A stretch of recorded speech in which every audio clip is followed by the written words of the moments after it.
The invasion began with Earth disappearing from every alien war map, not destroyed, not hidden behind a shield, not erased by some desperate human trick. One moment, the planet sat at the center of the Sol system, blue and bright beneath its moon, marked as the first conquest target of the Varkan ascendancy. The next moment, every targeting screen across the alien armada replaced Earth with a single impossible message. Wrong battlefield. Overlord Sarn Vekker stared at the words from the command throne of his flagship, the Ash Crown, while 3,000 war vessels slowed behind him in confused formation. His generals checked the sensors again. Earth was still physically there. Its oceans still reflected sunlight. Its cities still glowed along the night side. Its orbital traffic was visible. But every military system refused to classify it as a target. Then the second message appeared. You came to conquer Earth. Earth already left for your empire. Inside the flagship, no one spoke. For 900 years, the Varkun had conquered by speed. They struck homeworlds first, shattered governments, seized broadcast towers, and forced entire species to surrender before their outer colonies could organize. Their doctrine was simple: cut off the head and the body bags. Humanity was supposed to be their easiest campaign. Young species, divided history, small territory, no ancient allies, no divine machines, no legendary fleet. But Earth did not panic. No evacuation chaos filled its orbit. No leaders begged for mercy. No defense fleet charged forward in a glorious suicide stand. The planet simply continued turning beneath them, calm and silent, as if the largest invasion force in Varkan history had arrived at the wrong address. Overlord Sarn slammed one armored hand against his throne.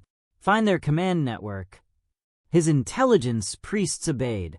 They tore through human satellites, diplomatic relays, civilian traffic, old defense channels, emergency bands, and deep space transmitters. For 12 seconds, they found nothing unusual. Then their own empire began screaming, not in Sol. Behind them, on the far side of Varkan territory, 17 slave moons went dark at the exact same time. 3 military supply worlds stopped answering Imperial command. A prison planet opened every cell block. A conquered species, silent for 2 centuries, broadcast a human phrase across forbidden channels. We remember who taught us to stand. Sarn rose slowly. The humans had not built their first defense around Earth. They had built it inside the empire that planned to attack them, across occupied Varkan space. Hidden human signals awakened in mines, factories, labor camps, smuggler ports, old temples, and forgotten refugee ships. Not weapons, instructions, maps, escape routes, food caches, medical codes, truth archives, names of collaborators, weak points in Imperial logistics, messages prepared in dozens of alien languages by a species the Varkun had dismissed as too small to matter. Then Earth finally transmitted. A woman's voice entered the alien command channel, steady and cold. This is Director Anika Rowe of the Human Continuity Office. You aimed your empire at our home, so we aimed our preparation at yours. Sarn looked back at the blue planet on the screen. For the first time in his life, he understood that conquest could have a shadow, and humanity had been living inside his for years. The Varkan Armada had crossed half the Orion Gulf to make Earth kneel, but within 1 minute of arrival, the conquest fleet was no longer looking forward. It was looking backward, every command deck in the Ash Crown filled with emergency signals from inside Ascendancy territory, each one carrying a level of alarm that should have been impossible. Slave moons did not go dark. Prison planets did not open themselves. Supply worlds did not stop obeying. Conquered species did not speak unless the Empire gave them words first. Yet across 17 moons, every Imperial Overseer Tower had lost control at once. Overlord Sarn Vekker stood motionless, before the tactical wall, while his generals shouted for clarity. The war priests insisted Sol remained the primary target. The fleet masters demanded permission to fire on Earth before the humans could exploit the confusion.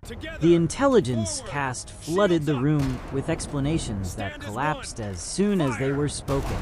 Cyber attack, internal rebellion, false signal, sensor hallucination, coordinated sabotage by rival houses. None of them wanted to say the obvious thing, because saying it would make the impossible real. Humanity had touched the Varkan Empire before the Varkan touched Earth. Director Anika Rowe's voice remained on the command channel, calm enough to feel insulting. She did not threaten the Armada. She did not beg for negotiations. She simply allowed the Varkan to hear what was happening inside their own empire, one disaster at a time. On Caro's moon, labor crews had seized the gravity locks and trapped an entire occupation brigade inside its own barracks.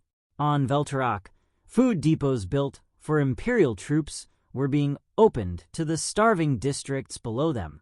On the prison world Namek, cell doors were unlocking in a sequence too precise to be panic, releasing political prisoners, engineers, doctors, navigators, and 112 resistance leaders the Ascendancy had spent generations trying to erase.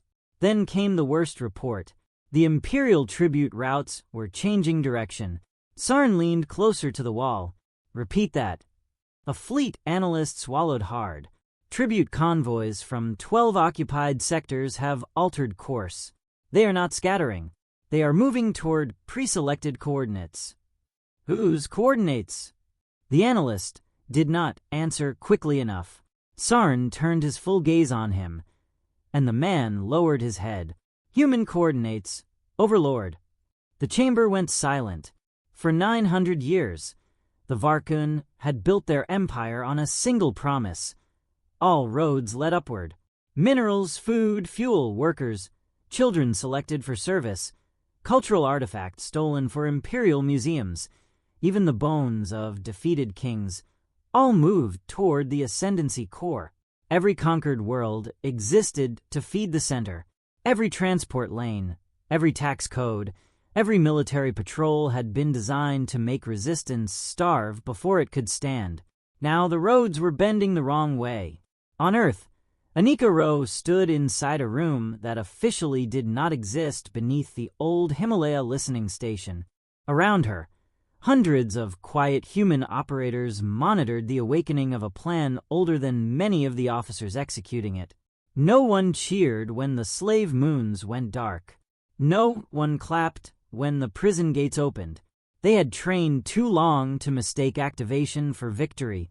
Every green light on the board represented people stepping into danger, because humans had once found them in the dark and promised that if the Empire ever came for Earth, Earth would not leave them behind.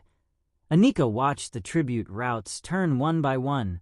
Her deputy, Tomas Elian, stood beside her with a tablet pressed against his chest. The first wave accepted our coordinates. They trusted the markers. Anika nodded, but her eyes stayed on the board. Trust is not the same as safety.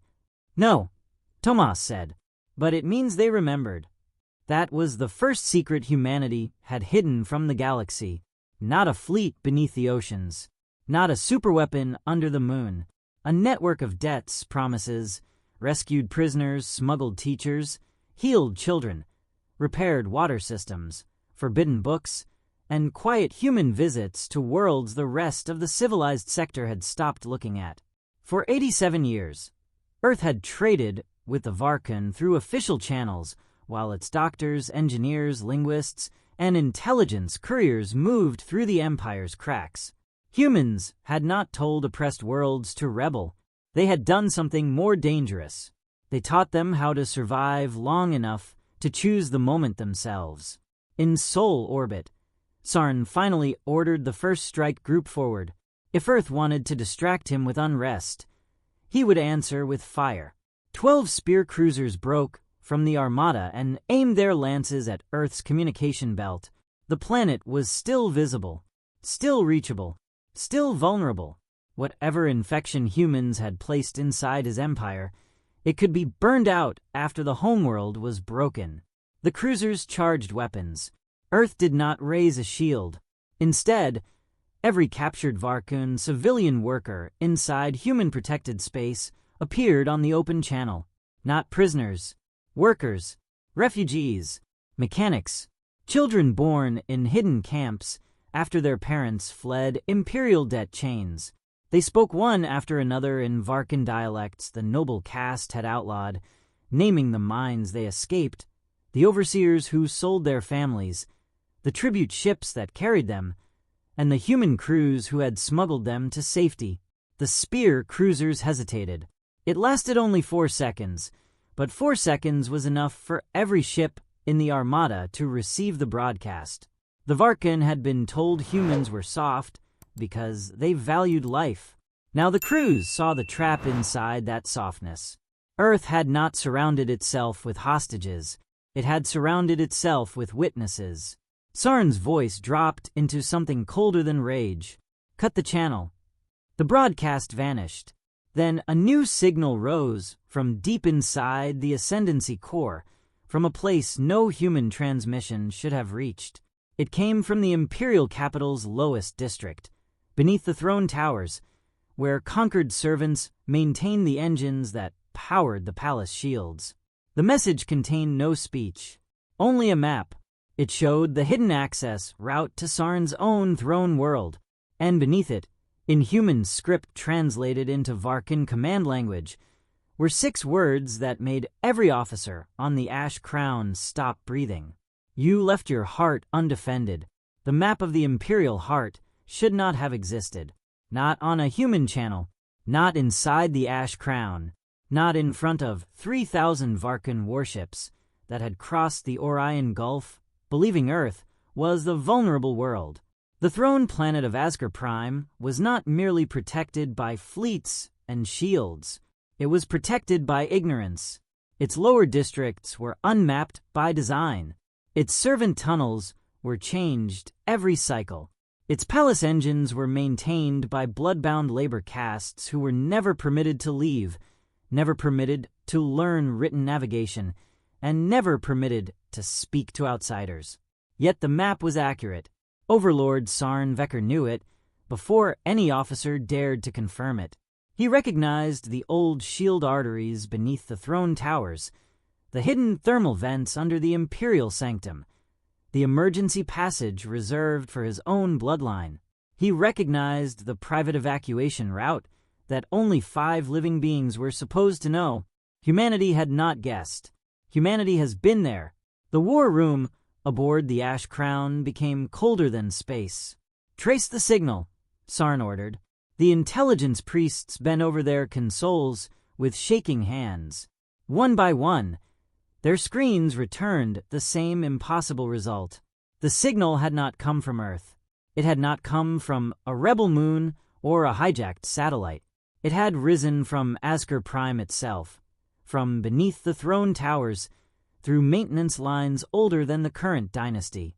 Sarn's generals stared at the blue planet on the main screen, as if Earth had become a door into their own palace. Director Anika Rose spoke again from Seoul, her voice still quiet.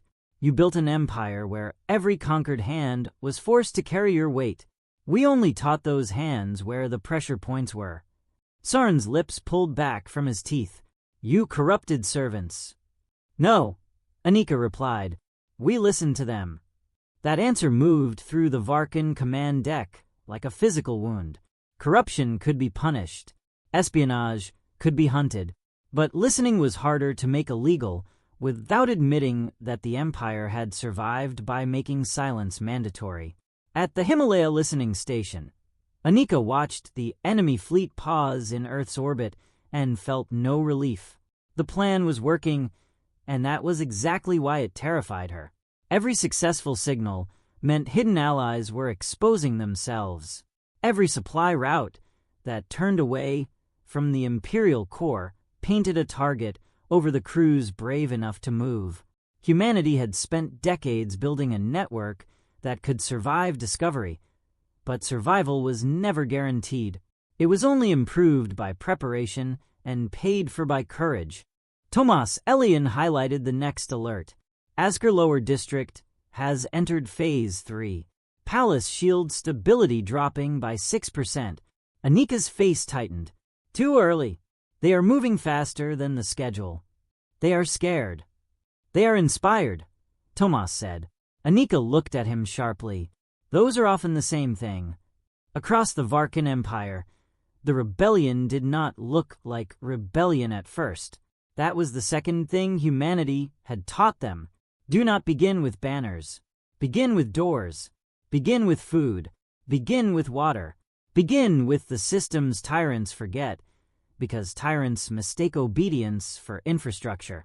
On the slave moons, workers did not charge the overseer towers. They rerouted oxygen away from barracks and into civilian shelters. On tribute worlds, farmers did not burn the grain stores. They changed the inventory codes, so imperial collectors arrived at empty warehouses, while hidden villages received full shipments. On prison planets, freed engineers did not flee blindly. They repaired long-dead transmitters and began broadcasting proof of every execution the Ascendancy had erased. The Empire was not exploding. It was remembering how to move without permission. That frightened Sarn more than open war. Return 1/3 of the fleet to the core, one general advised, and show Earth that it pulled us away by barking, another snapped. Earth is not barking, said a third, voice low. Earth is counting. Sarn turned toward him. The general lowered his eyes, but the truth had already entered the room. Humanity was counting distance, loyalty, fuel, fear, hunger, resentment, and time. Humanity was counting all the things the Varkan had spent centuries pretending were beneath imperial notice. The Armada still possessed enough firepower to burn Earth's surface to glass, but every second it remained in soul, the Ascendancy's interior shifted further from certainty into choice. Then Earth made its first visible move. Not a fleet. A single ship rose from behind the moon. It was small compared to the Ash Crown, almost insulting in scale, a white diplomatic vessel with no heavy weapon signatures and no escort. It moved slowly into open space and stopped between Earth and the invasion armada. Every Varkan gun could have erased it instantly. Every officer expected Sarn to give the order. Instead, the ship transmitted a passenger manifest. 100 children, all Varkan. The command deck fell silent as the images appeared.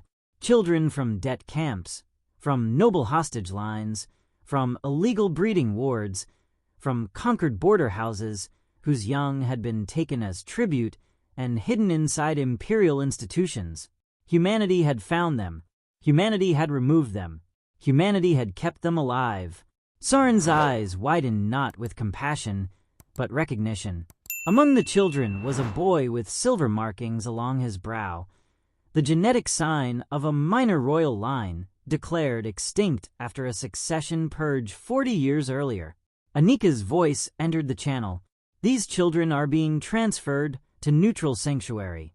Fire if your empire wants the galaxy to see what its throne fears more than Earth. The diplomatic ship continued forward.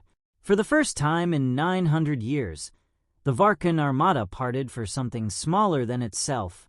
Inside the Senate halls of distant alien governments, inside smuggler dens, prison yards, tribute farms, and palace engine rooms, the footage spread faster than imperial sensors could kill it. The myth of Varkan inevitability cracked again, not because humans had destroyed a battleship, but because they had forced the Empire to move aside for rescued children. Sarn watched the white ship pass beyond his firing line. Then a final alert sounded from Asker Prime. The palace shield had not fallen. It had opened from the inside, and something beneath the imperial throne began transmitting in a human voice that did not belong to Anika Ro.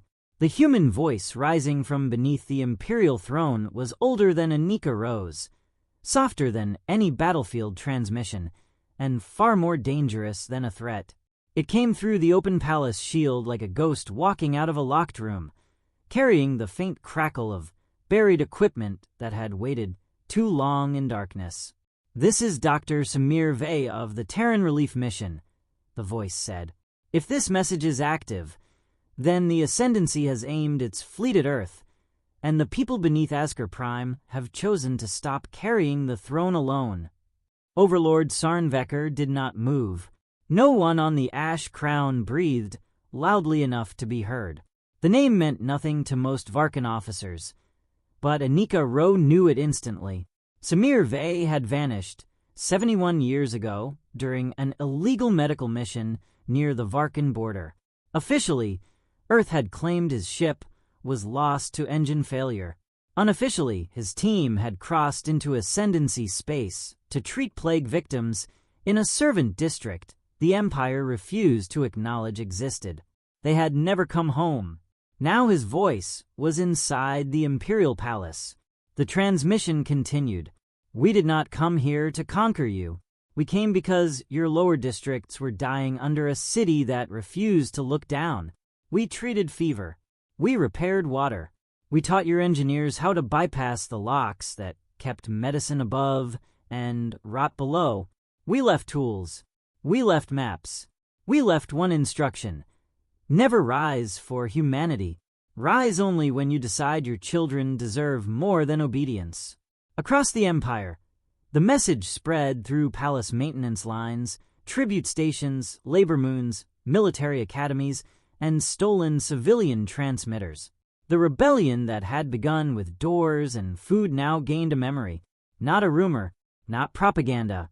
A dead human doctor's confession, hidden under the capital for 7 decades, proving Earth had not planted hatred inside the Ascendancy.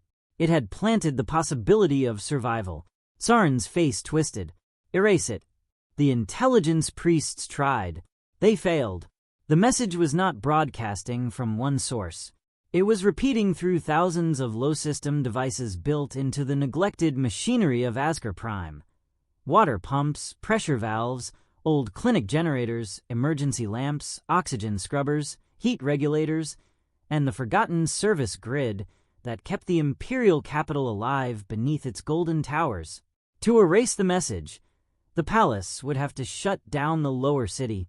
To shut down the lower city, the throne would have to admit the lower city existed. Anika watched the signal spread from Earth, with her hand pressed against the edge of the command table. She had known Samir's message might still be there.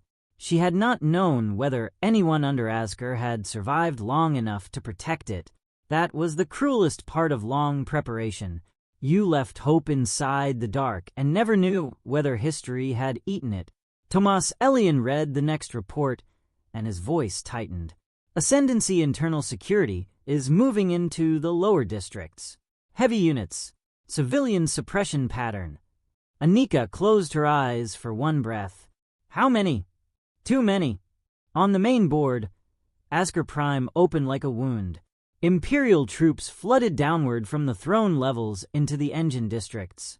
Not to fight an army, but to punish workers, medics, mechanics, water haulers, and children who had dared to become strategically relevant. The lower districts had opened the palace shield from inside, but they had no fleet, no armor, no miracle hidden behind the steam pipes. They had courage, and courage under a tyrant's roof was always the first thing tyrants tried to murder. In Sol orbit, the Varkan Armada still faced Earth, but now Earth faced a different kind of choice. If humanity struck the Armada, Asker's lower city would burn. If humanity did nothing, the rebellion might be crushed before it could spread beyond symbols. If the hidden network revealed too much too quickly, every human ally inside the Empire would be exposed. The battlefield had moved exactly where humanity wanted it, and that meant the cost had moved there too. Sarn understood the leverage returning to him. He opened a direct channel to Earth, to the Empire, and to every listening world. "Director Rowe, you have hidden your hands in my house. Very well. Watch me close them in the door." Behind him, a live feed appeared from Asker Prime. Imperial troops surrounded a lower district clinic where hundreds had gathered after the palace shield opened.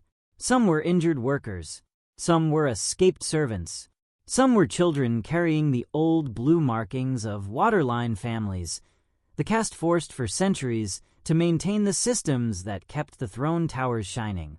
At the center of the clinic stood an elderly Varkan woman with a human medical symbol carved into the metal pendant around her neck. Sarn pointed at the feed. "Order your agents to surrender, or I erase this district first." For the first time since the invasion began, Anika's command room became truly silent.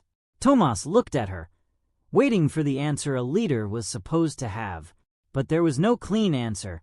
There was only a room full of human operators watching people they had promised to help become hostages to the very plan meant to free them. Anika felt every accusation before anyone spoke it. Had humanity inspired them too early? Had Earth turned oppressed worlds into shields? Had preparation become another kind of manipulation? Then the elderly Varkan woman in the clinic stepped toward the camera. Her name appeared from a buried human archive. Mother Areth, water engineer, plague survivor, first protector of Samir Vey's hidden clinic. She looked directly into the feed, not at Sarn, but at Earth. "No surrender," she said in broken human standard. Anika's throat tightened. Mother Areth lifted the pendant. "Dr. Samir said humans do not save people, so they can own their choices. He said saved people must still choose. We choose." The clinic doors behind her opened, not outward, downward.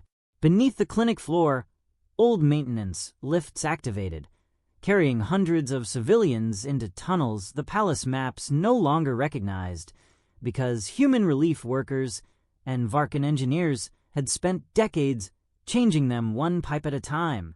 The Imperial troops fired too late. Steam flooded the streets. Power failed in the suppression corridor. Water pressure reversed through ancient lines. Slamming blast doors shut between the soldiers and the fleeing civilians. Across Asgard Prime, other lower districts copied the move. The Empire had thought the palace shield opening was the rebellion. It was only the signal to begin evacuation. Sarn roared, ordering orbital weapons to target his own lower city access points. Several commanders obeyed. Several hesitated.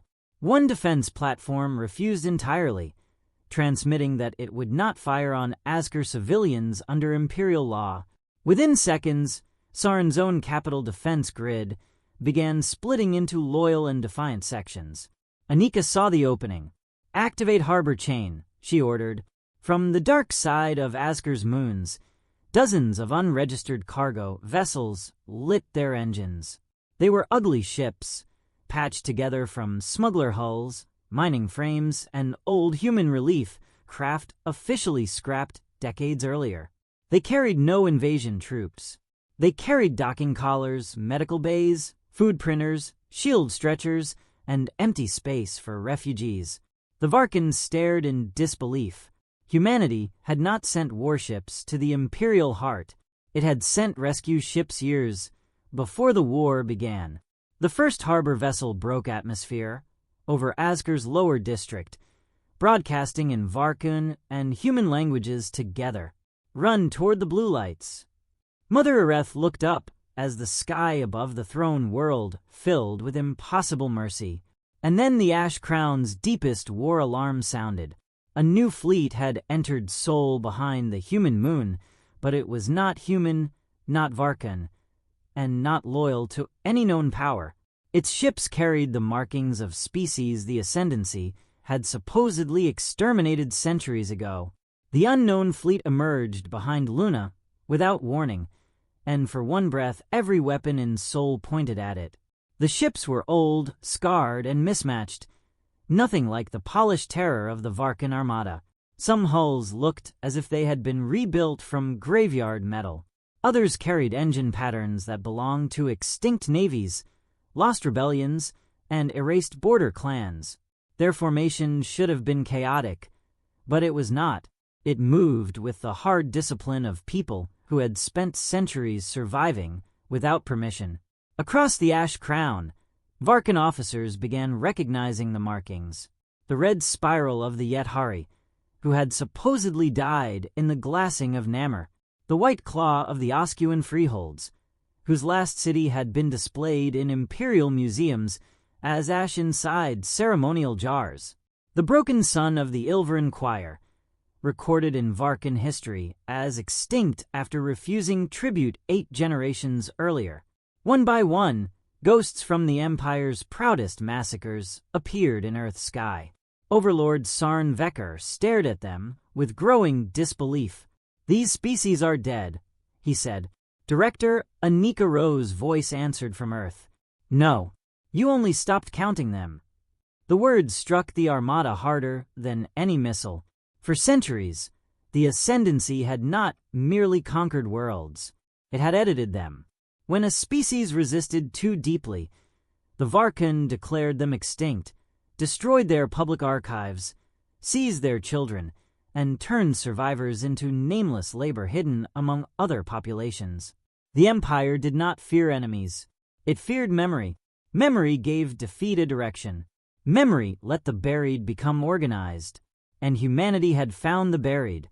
The Ghost Fleet transmitted no demand for surrender. Instead, it opened its refugee holds, and Sol's orbit filled with faces the Varkan had erased from history.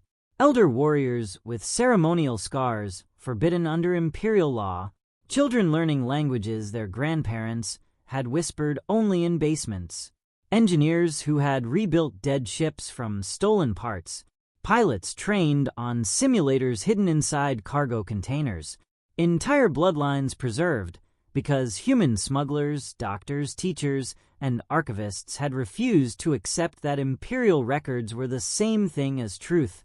On the Ash Crown, fear changed direction. Until that moment, the Varkan had believed Earth was the infection inside their empire. Now they understood Earth had been the shelter where their old crimes had learned to breathe again. Sarn opened a private channel to his fleet command. "Prepare extinction protocol." Several officers froze. The phrase was older than most of them, but everyone knew what it meant. No occupation, no prisoners, no correction of rebellion. Total erasure of every resurrected line before the image spread too far. If the ghost species were allowed to speak, the Ascendancy's history would collapse under the weight of its own lies. A fleet master stepped forward carefully. "Overlord, extinction protocol in Sol orbit will require firing through Earth's civilian traffic lanes. Then fire through them. It will be witnessed." Sarn turned slowly. "That is why it must be complete."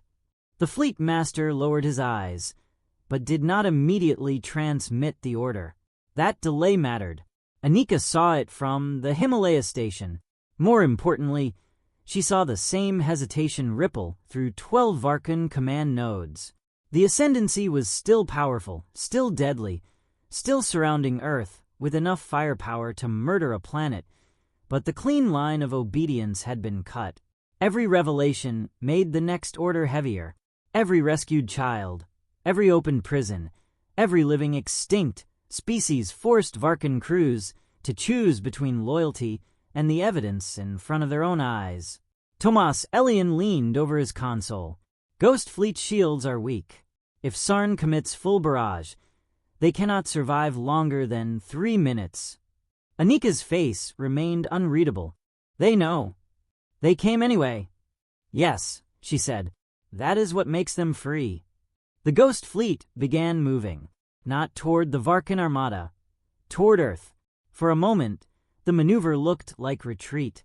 Then the pattern unfolded.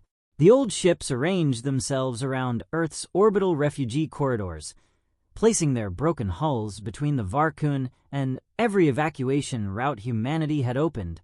They had not come to hide behind Earth. They had come to stand with it. A Yethari commander entered the open channel, his voice rough with age and static. "Humanity carried our names when we could not. Today we carry their sky." An Ilveran singer followed, her ship broadcasting in harmonics that made several alien translators fail before finally rendering the meaning. We were not saved to remain silent.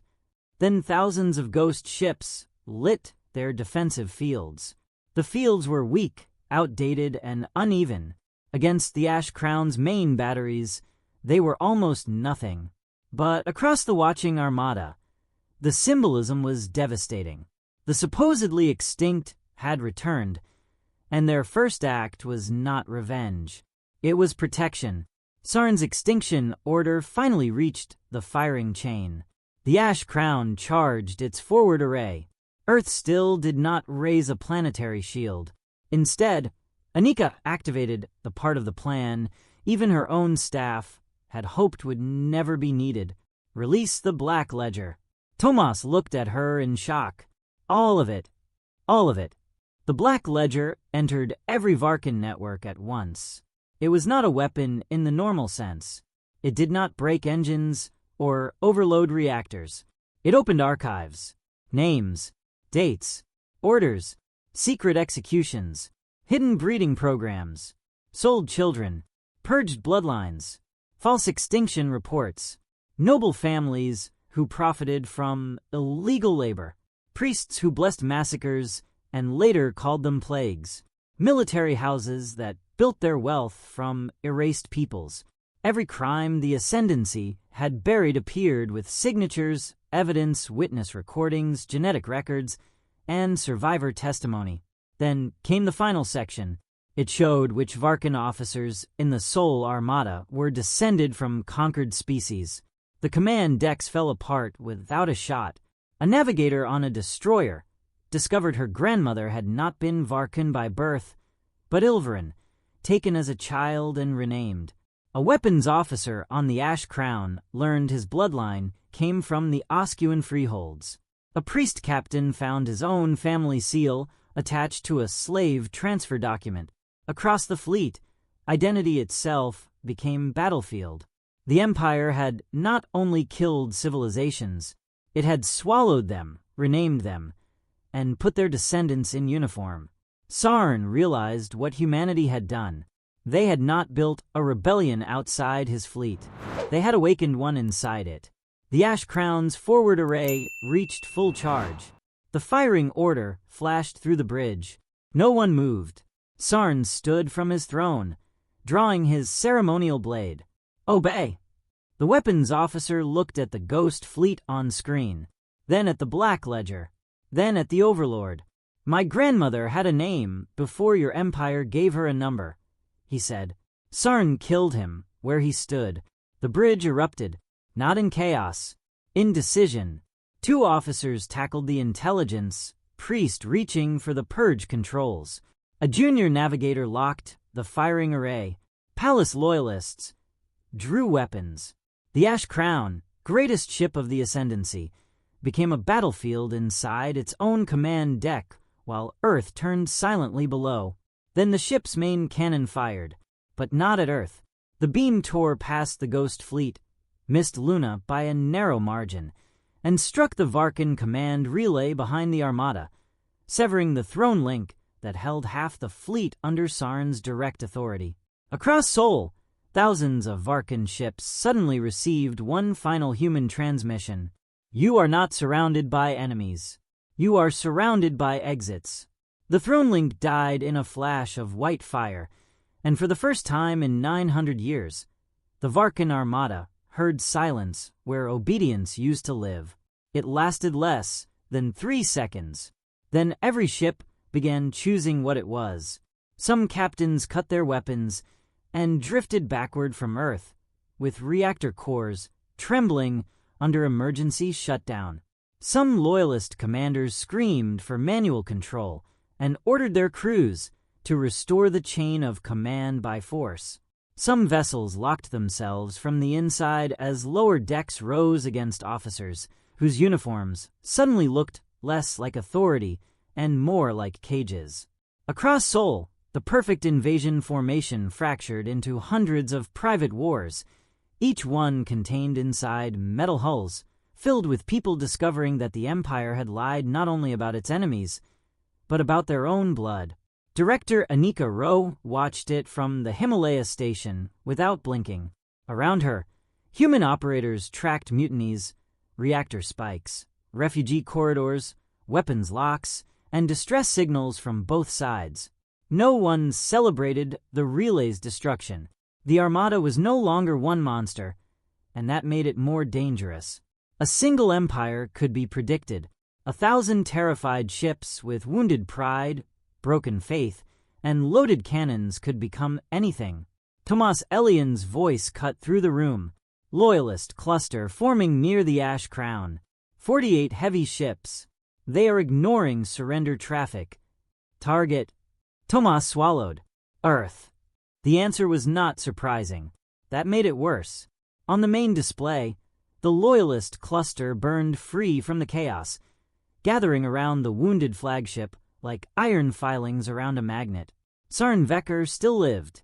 His command relay was gone, his bridge was bleeding, and half his fleet was slipping from his grip. But tyrants do not need a whole empire to commit one final atrocity. They only need enough followers who fear tomorrow more than they fear guilt. The Ash Crown rotated toward Earth. Its remaining spine cannons unfolded. Anika inhaled once, slowly. Status of planetary shield? Still dark. Ghost fleet. Defensive line holding. But they cannot survive a heavy cluster barrage. Civilian evacuation? Sol inner lanes are saturated. If we raise the hard shield now, we trap thousands outside it. That was the trap Sarn had left them. Earth could save itself by abandoning the refugee lanes, or keep the lanes open and remain exposed. Every hidden human preparation had been built around one principle: never let survival turn into surrender of the soul. Now the Loyalist cluster had found the brutal question beneath that principle. What would humanity protect first when it could not protect everything? Above Earth, the Ghost Fleet understood before the order came. Old, yet hardy ships tightened their broken formation. Ilverin shield singers pushed their engines past safe harmonics. Oscuan gun crews locked onto Loyalist vessels, twice their mass. The resurrected species had crossed history to stand beside Earth, but courage did not turn weak shields into strong ones. Their line would break. Then Earth opened its oceans. From the Pacific, the Atlantic, the Indian, and beneath the ice of the polar seas, thousands of dark shapes rose into the sky, trailing steam and lightning. They were not ships. They were towers, each one larger than a city district, built vertically under the water where no alien spy had thought to look for orbital architecture. They climbed on columns of blue plasma, breaking through clouds in silence, so vast it felt ceremonial. For one stunning moment, the Armada stopped firing. Every civilization, watching the open feeds, saw humanity's final visible secret ascend from its own planet. Ocean towers, atmosphere anchors, gravity mirrors, machines built not to attack fleets, but to hold open corridors under fire. They reached orbit and locked into position around Earth, not forming a wall, but a doorway. Tomas stared at the readings. The Atlas frame is online. Anika's eyes stayed on the Loyalist cluster. Open all lanes. The room turned toward her. All. Tomas asked. All. But that includes Varkan defectors. Yes. And Loyalist escape pods if their ships break. Yes. Tomas hesitated. Sarn will use that. Anika's voice lowered. Then we make sure everyone sees him do it. The Atlas frame ignited. Earth did not shield itself. It shielded the routes around itself. Refugee convoys, ghost fleet vessels, defecting Varkan ships, damaged human craft, and even enemy escape pods suddenly found blue corridors opening through the battlefield like rivers of light. The planet remained exposed at the center, bright and vulnerable, while humanity spent its greatest defensive system making sure others could get away. Sarn saw it and laughed through a bloodied mouth. Fire through the corridors, he ordered. The Loyalist cluster obeyed. Their first barrage turned space into burning geometry. Heavy beams cut toward the Atlas lanes, aiming not at Earth's cities, but at the crowded paths Earth had chosen to protect. A Yethari cruiser vanished, shielding a refugee barge. 2 Varkan defectors took friendly fire while trying to guide escape pods away from the Ash Crown. An ocean tower above Africa absorbed 3 direct hits and cracked from crown to base, but its corridor stayed open long enough for 6,000 civilians to pass. Inside the Himalaya station, loss alarms layered over one another until they became almost musical. Anika stood in the middle of it, still and pale. This was the part of the plan no strategist could make clean. Humanity had prepared the lanes. Humanity had built the towers. Humanity had seeded rebellion, rescued ghosts, opened prisons, exposed bloodlines, and turned conquest into confession. But none of it erased the old truth that evil, cornered hard enough, will spend lives like coins just to prove it still has a hand. The Ash Crown charged its central weapon, not at the corridors this time, at Earth. Sarn appeared on every open channel, his armor scorched, one side of his face cut by shrapnel, his eyes burning with the madness of a ruler watching history escape him. "If the Empire falls," he said, "then humanity will not inherit the victory." Anika looked at the firing line. The Atlas frame could not stop a direct shot while holding the corridors open. Closing the corridors would save Earth's surface, but abandon the refugees.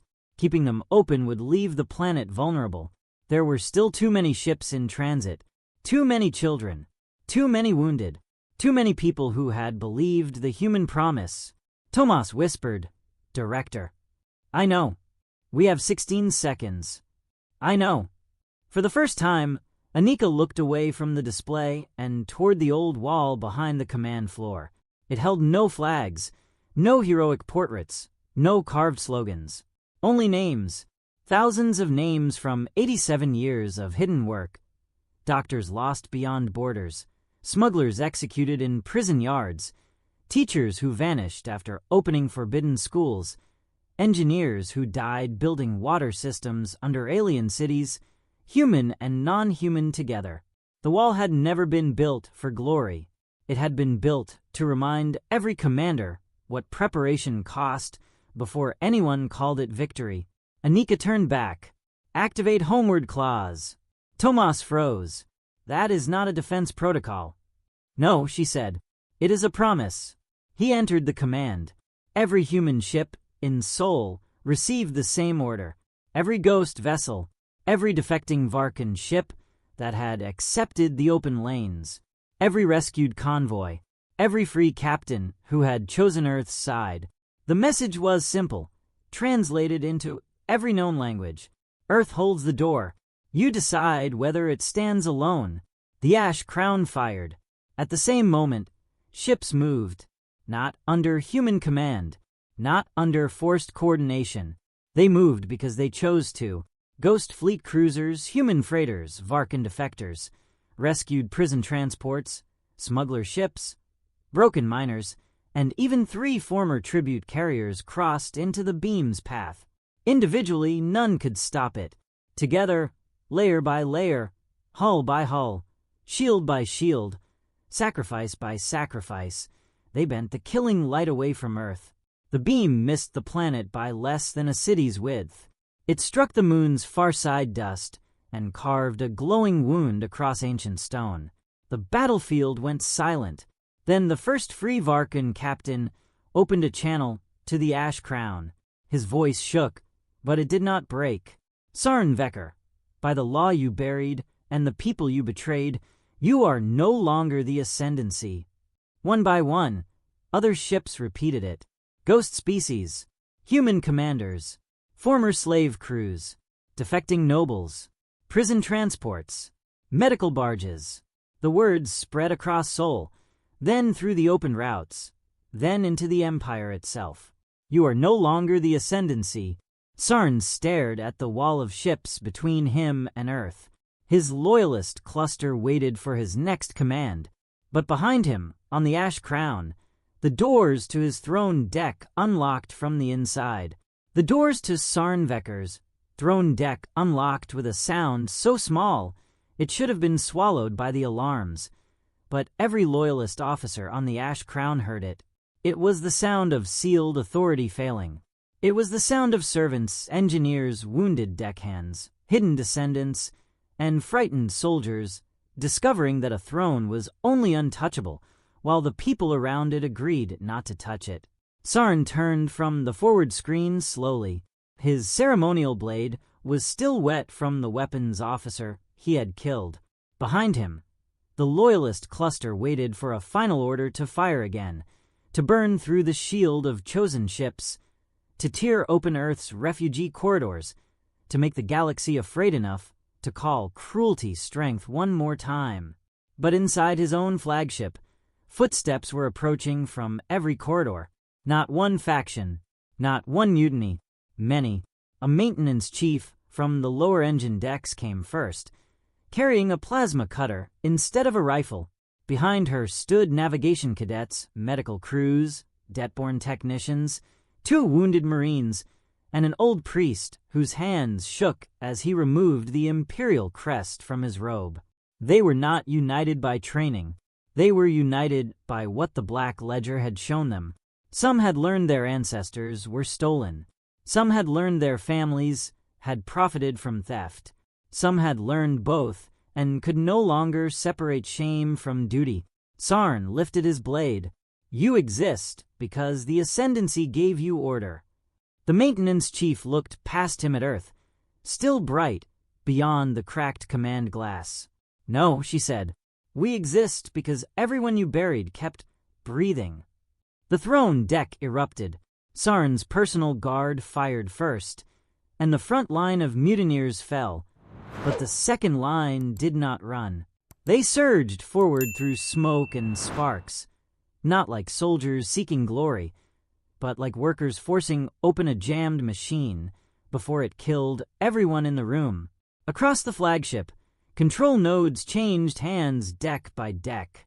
Loyalists sealed blast doors. Rebels cut around them. Priests tried to purge the Black Ledger from internal systems. Junior archivists copied it faster. Engine crews fought over reactor access while the Ash Crown's main cannon began charging again on a delayed Imperial command. In the Himalaya station, Anika Rowe saw the energy spike and understood the horror immediately. Even if Sarn died, his last order might still fire. Tomas, she said, can they stop the cannon from inside? Tomas Elian's face had gone gray under the console light. Not in time. The weapon cycle is already locked. If the Ash Crown's core reaches full compression, it fires automatically. At Earth. No, he said. At the Atlas frame. The room absorbed the words in silence. Sarn had changed targets. He no longer needed to kill Earth first. If he destroyed the Atlas frame, the refugee corridors would collapse. Thousands of ships would be stranded in open fire, and Earth would be forced to choose between saving itself and saving everyone else all over again. It was not a military move. It was revenge shaped like strategy. Anika looked at the wall of names behind her, then at the battlefield where free ships still held the door open. Can we intercept? Not with enough mass. Can we close the lanes? Tomas did not answer. He did not need to. Above Earth, the Atlas towers burned brighter as if they knew. One tower, over the Atlantic, was already splitting down its side. Another above the Pacific vented molten metal into orbit. Human crews inside them stayed at their stations, holding the corridors open while alarms begged them to evacuate. The towers had been built for this possibility, but being built for sacrifice did not make the people inside them less alive. Then a transmission opened from the Ash Crown. It was not Sarn. It was the maintenance chief, blood on her face, one arm hanging uselessly, standing inside a half-captured control chamber while fighting raged behind her. Her name appeared only after human systems translated a deck registry. Lyrak of the lower ninth, engine cast, no family title. "Director Rowe," she said, breathing hard. "We can turn the weapon." Anika leaned forward. "Away from Earth. Away from everyone." Tomas scanned the data and looked up sharply. "She means into the Ash Crown's own reactor spine." The room went cold. Lyrak continued before anyone could soften the truth. "If we reverse the compression channel, the flagship dies before the cannon completes external fire. But we need the inner lock released from the throne deck." Anika understood. "Sarn controls it. For now." On the Ash Crown, the mutineers pushed toward the throne deck, with seconds bleeding away. Sarn fought like the monster his empire had made him, cutting down anyone who reached the command dais. But numbers were no longer his. Fear was no longer his. History was no longer his. Every person who fell was replaced by someone who had spent a lifetime being told they were too small to matter and had finally found the place where small hands could move an empire. The old priest reached Sarn first. He did not attack. He simply grabbed the imperial blade with both hands, letting it cut deep into his palms, and held it there long enough for the maintenance chief to cross the final steps. Sarn struck him down. Lyrak reached the lock. Her hand hovered over the control as Sarn turned toward her. Then the human voice of Dr. Samir Vey, still repeating from the buried clinic under Asgir Prime, entered the Ash Crown's internal speakers. "Saved people must still choose." Lyrak pressed the lock. The Ash Crown's cannon screamed. Its energy folded inward instead of outward, tearing through the flagship's central spine. Loyalist vessels around it scattered as the greatest warship of the Ascendancy began collapsing from the inside, not destroyed by Earth, not conquered by ghosts, but ended by the hands it had spent centuries stepping on. Sarn Vecker's final transmission was not a command. It was a roar of disbelief. Then the Ash Crown broke open above Earth, like a black crown splitting in fire. For one breath, the galaxy thought it was over. Then the surviving Loyalist cluster did something no one expected. They turned away from Earth and jumped toward Asgir Prime. The Loyalist cluster did not flee like defeated soldiers. It fled like a knife thrown backward. 29 Varkan warships tore away from Sol with their engines burning beyond safe limits, leaving the shattered remains of the Ash Crown behind them. For one impossible moment, Earth's defenders thought the battle had ended. Then the jump vectors appeared across every human display, and the truth landed harder than victory. They were going home, not to surrender, not to regroup, to punish. Asgir Prime still held millions in its lower districts. The harbor chain was still lifting families from tunnels beneath the imperial throne. Slave castes, escaped prisoners, rebel engineers, hidden teachers, and children who had never seen an open sky were still running toward blue rescue lights. If the Loyalist ships reached the capital before the evacuation finished, they would not save the Empire. They would burn the witnesses. Director Anika Rowe did not celebrate the death of Sarn Vecker. She did not even sit down. She looked at the broken crown of debris above Earth, then at the Loyalist jump trail fading toward the heart of the Ascendancy, and understood the last cruelty of tyrants. When they lose the future, they try to murder the evidence. "Open the lanes to Asgir," she ordered. Tomas Elian stared at her. "The Atlas frame is damaged." "Then open damaged lanes. We can send ships, but not enough." Anika looked toward the display where human freighters, ghost fleet cruisers, Varkan defectors, prison transports, and rescued tribute carriers still surrounded Earth. "We are not sending enough. We are asking who is coming." The message went out across Sol and beyond it. Asgir civilians in danger. Harbor chain incomplete. Loyalist ships inbound. Human forces moving now. No speech followed. No anthem. No command. Still, ships turned. The first were human rescue carriers, engines already strained from holding open the refugee corridors. Then came the ghost fleet, scarred and half-broken. but unwilling to let another extermination vanish into Imperial records. Then came Varkun defectors, some still wearing the marks of the Ascendancy, now flying with transponders rewritten by their own hands. Smugglers joined, medical barges joined, former tribute ships joined, heavy with stolen food, now marked for the worlds that had grown it. The galaxy watched the strangest fleet in recorded history race toward the enemy capital to save the enemy's people. At Asker Prime, the Loyalists arrived first, their guns angled toward the lower city. Then the planet answered, not with shields, with doors. Every tunnel Samir Vey's team had mapped open at once. Every waterline Mother Aretha's engineers had protected became an escape route. Every palace worker who had pretended obedience for decades turned keys, cut locks, reversed elevators, jammed troop lifts, and rerouted children away from fire. The Loyalists fired into streets that were already emptying beneath them. When the rescue fleet arrived, it did not find helpless victims waiting. It found a people already moving. That was humanity's final victory, not that Earth saved them. That Earth had taught them how to save themselves. The Loyalist cluster broke under the combined pressure within minutes. Some ships were disabled by ghost cruisers. Some surrendered to Varkun defectors. Some were boarded by their own lower-deck crews. After seeing Asker's, civilians refused to kneel. The last Loyalist destroyer attempted to fire on a harbor vessel full of children. A former tribute carrier rammed it before the shot could leave its cannon. The explosion lit the throne world sky like a second sunrise. 3 weeks later, the Ascendancy no longer existed. No one empire replaced it. That was the first human condition.